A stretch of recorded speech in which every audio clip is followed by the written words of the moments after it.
দীর্ঘ প্রতীক্ষার অবসান অবশেষে আজ এখন কিন্তু এসআইআর সাপ্লিমেন্টারি ভোটার লিস্ট প্রকাশ হলো। তো এই যে সাপ্লিমেন্টারি ভোটার লিস্ট, এই লিস্টে আপনার নাম উঠলো কিনা, আপনার বাড়ির কাদের কাদের নাম উঠেছে, কাদের কাদের নাম বাতিল হয়েছে, আপনি কীভাবে চেক করবেন চলুন দেখে নিচ্ছি। আর আপনি যদি এখনও পর্যন্ত ভিডিওতে লাইক না করে দেখুন অবশ্যই লাইক করে দিন।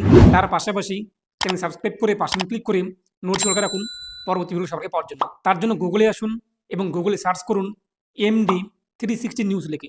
তো আপনি যখন গুগলে সার্চ করবেন এমডি 360 নিউজ লিখে প্রথমে দেখতেই পাচ্ছেন md360news.com, এখানে আপনি ক্লিক করুন। এরপর ওয়েবসাইটের উপরে এই যে সার্চ বার, সার্চে ক্লিক করে সার্চ করুন 111, 3টি 1 লিখে এই যে তীর চিহ্ন, এখানে ক্লিক করুন।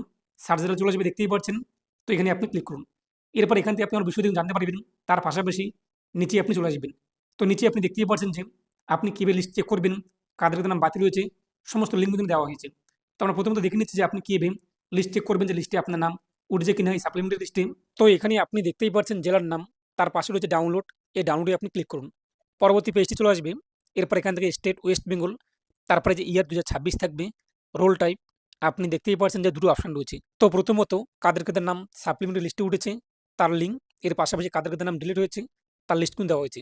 তো আপনি কোন লিস্ট চাচ্ছেন, সাপ্লিমেন্টারি লিস্টে আপনার নাম উঠলো কিনা নাকি ডিলিট হয়েছে, যেটি আপনার দরকার এই মুহূর্তে সেটি আপনি এখানে চয়েস করবেন। তারপর আপনি এবার ডিস্ট্রিক্ট, তারপর আপনি এবার বিধানসভা, এরপর ল্যাঙ্গুয়েজ চলে আসবে অটোমেটিক বাংলা। এরপর দেখতে পাচ্ছেন ক্যাপচার কোড যা শো হয়েছে আপনার সামনে, পাশের বক্সে উল্লেখ করে দিন।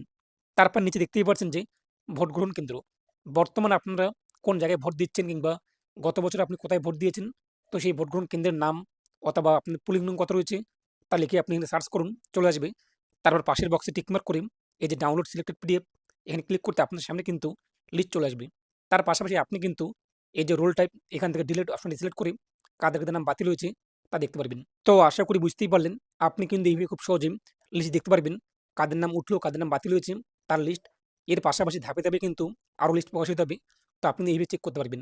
তো এই নিয়ে আপনার মতামত কমেন্টে পেশ করুন, আর অবশ্যই ভিডিওটি প্রত্যেকে শেয়ার করে জানিয়ে দিন।